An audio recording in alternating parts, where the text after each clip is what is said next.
Salut, c'est Jigsaw.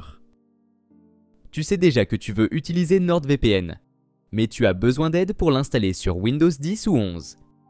Dans cette vidéo, je vais t'expliquer les bases ainsi que certaines fonctionnalités plus avancées, qui sont plutôt utiles selon moi. C'est parti! Ton adresse IP globale est en gros un numéro unique assigné à ton appareil par ton fournisseur d'accès Internet.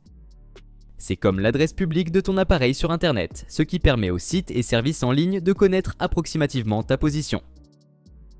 Un réseau privé virtuel ou VPN crée une connexion sécurisée et chiffrée entre ton ordinateur et un serveur VPN. Il masque ta vraie adresse IP avec celle du serveur VPN, ce qui donne l'impression que tu navigues depuis un autre endroit. Cela améliore ta confidentialité et ta sécurité en ligne. Si tu es intéressé par un compte premium, j'ai mis un lien en description avec la meilleure réduction disponible actuellement. Maintenant, installons NordVPN sur ton PC Windows. Va simplement sur le site officiel et télécharge l'appli pour Windows.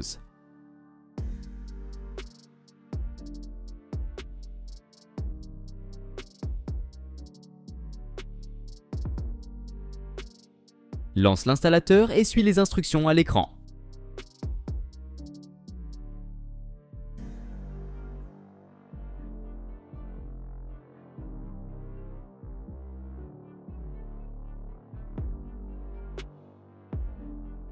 Une fois que NordVPN est installé, ouvre l'application et clique sur Se connecter pour te connecter avec ton compte.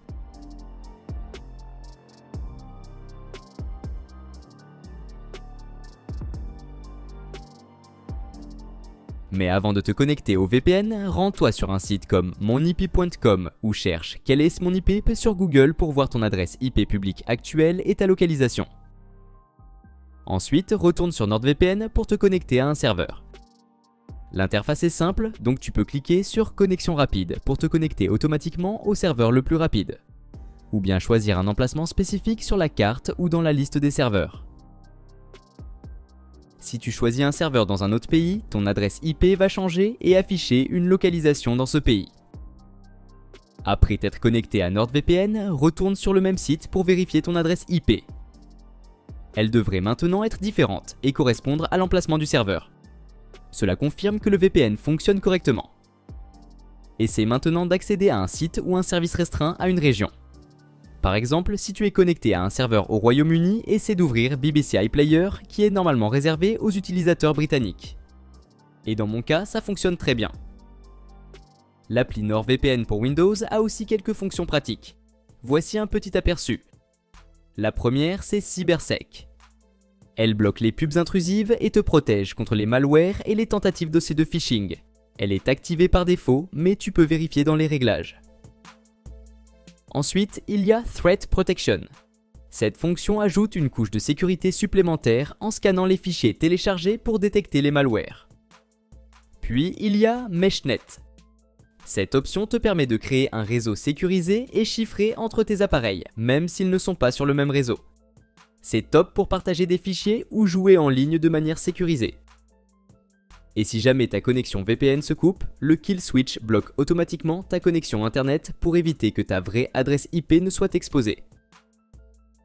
Le Split Tunneling est aussi très utile. Il te permet de choisir quelles applications utilisent la connexion VPN et lesquelles se connectent directement à Internet.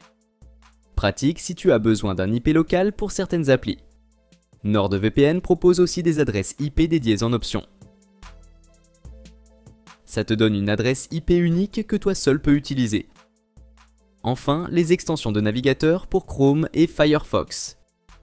Elles te permettent de protéger rapidement ton activité de navigation. Mais garde en tête que l'extension protège seulement le trafic de ton navigateur, alors que l'appli NordVPN sur ton ordinateur protège tout ton trafic internet. Et voilà, c'est tout pour aujourd'hui. Si cette vidéo t'a été utile, n'hésite pas à laisser un pouce bleu et à t'abonner à la chaîne. Si tu as des questions concernant cette vidéo ou si tu veux que je fasse un tutoriel sur un autre sujet, écris-le moi en commentaire. À la prochaine.